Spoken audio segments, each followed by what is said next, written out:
What should you do if your toddler has public temper tantrums? If you think about children's behaviour in public and what happens when kids escalate and they have a meltdown, and the question is, well, how do you deal with the meltdown? Usually the meltdown is not occurring for the first time when you're in public.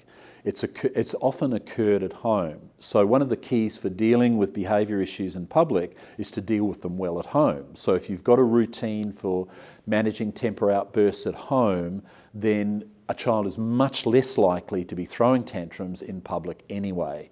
The key, however, to dealing with children's behaviour in general in public is to really zero in on what are the behaviours and skills that children need to learn when they're out shopping, when they're grocery shopping, or when they're in a mall. And if you think about what are the skills that a 3 or a 4-year-old needs to learn to be considered a good shopper.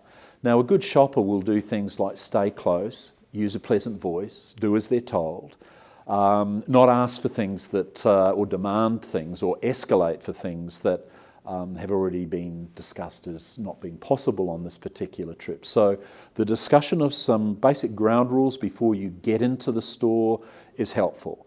The second idea is that when you're just about to go into the store, get down on their eye level, look them in the eye and ask them this. So what do we have to remember about being a good shopper today?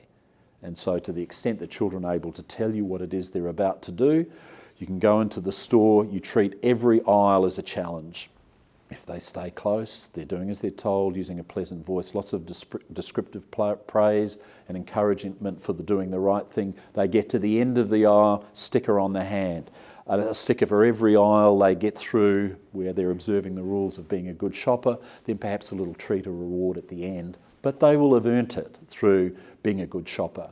So the main thing is that whenever you've got behaviour problems with kids, always ask this question: what are the skills that I need my child to learn that will take the place of the problem behaviour that the child has had in the situation?